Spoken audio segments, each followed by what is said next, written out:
इसमें क्या बताना है, HCF बाई प्राइम फैक्टराइजेशन और HCF बाई लॉन्ग या कंटिन्यूड डिवीजन मेथड।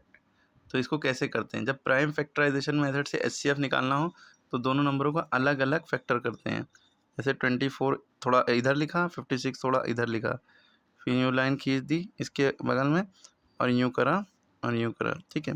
अब ये लास्ट डिजिट इवन है तो 2 के टेबल से ले जाएंगे, 2 12 ज़ा 24, 2 6 ज़ा 12, 2 3 ज़ा 6। अब ये 3 2 के टेबल में आता नहीं है तो 3 1 ज़ा 3, देखिए ख़त्म। HCF हो गए। प्राइम फैक्टराइजेशन मतलब सारे नंबर प्राइम आएंगे, ये देखिए सारे नंबर प्राइम है। फिर ये 2 से इसको करेंगे, 2 लास्ट डिजिट इवन है तो 2 से जाएगा, 2 से जब भी करते हैं जो जितना भी बड़ा नंबर हो उसका हाफ लिख देते हैं, उसका आधा। 56 का आधा कितना होगा, या ऐसे समझिए 2 2 ज़ा 4 16, 2 8 ज़ा 16, तो 56 का आधा 28 हो गया। यार 2 से इसको डिवाइड कर लिए, जो आंसर है वो लिख दिए। 2 14 ज़ा 28, 2 7 ज़ा 14, फिर 7 किसी के टेबल में नहीं आएगा, प्राइम नंबर 7 1 ज़ा 7। अब देखिए HCF निकालना था, ये तो प्राइम फैक्टराइजेशन हो गया, लेकिन इसका HCF निकालिए, यानी दोनों का HCF निकालिए। 24 और 56 का, तो 24 की ये सारे प्राइम नंबर आए हैं, फैक्टर्स आए हैं, 2 इंटू 2 इंटू 2 इंटू 3। 56 के कितने हैं, 2 इंटू 2 इंटू 2 इंटू 7। ये हो गया, ये हो गया, ये हो गया, ठीक।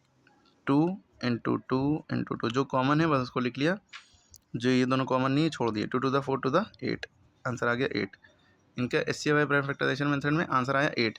अच्छा, LCM बाई प्राइम फैक्टराइजेशन कर रहे होते तो भी ऐसे ही करते, सेम यहाँ तक आते, लेकिन लास्ट में यहाँ तक कॉमन एक एक लिख लिया, ये 7 और 3 बच गया, और 3 इंटू 7 भी मल्टीप्लाई कर लेते हैं, यानी 3 इंटू 7 यहाँ पे आता, ठीक।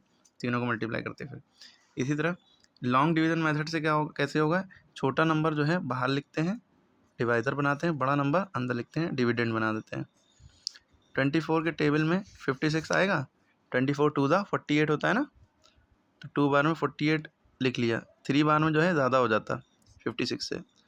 6 में से 8 जा नहीं सकता, कैरी लिया 16, 16 में से 8 गया, 8 बचा, यहाँ बचा 4, 4 में से 4 गया 0। अब जो है 0 लिखो, चाहे ना लिखो, चाहे काट दो, ठीक है, चाहे कुछ ना लिखो।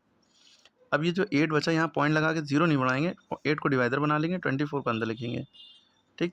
8 के टेबल में 24 3 बार में आता है, 8 3 ज़ा 24, खत्म, रिमाइंडर 0 बच गया। अब यहाँ पे कुछ नहीं बचा, तो हमारा जो लास्ट डिवाइज़र है ये HCF होता है।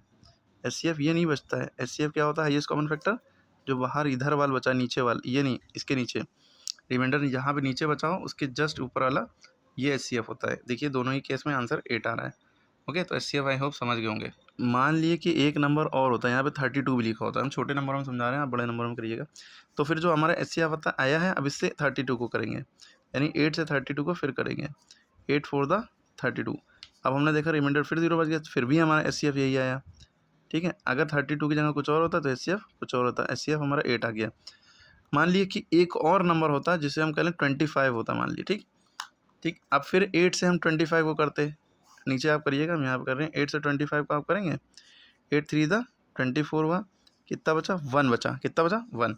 अब 1 है, इसको डिवाइडर बना लिए, 8 को अंदर किया, 1 8 ज़ा 8, रिमाइंडर 0 हो गया, HCF क्या हुआ, ये 1 हुआ। इस केस में HCF क्या आ गया, 1 आ गया। फिर सवाल अगर ऐसा होता है तो HCF 1 आता है, यानी कि सब में कॉमन फैक्टर 1 है। क्लियर होगी, वरना सवाल आपका यहीं पे खत्म हो गया था 8 वाला। ओके, बस ये समझाने के लिए था। अब ये HCF बाई प्राइम फैक्टराइजेशन भी आप करिए और HCF बाई कंटिन्यूड डिवीजन यानी लॉन्ग डिवीजन मेथड भी आप करिए, करके बताइए।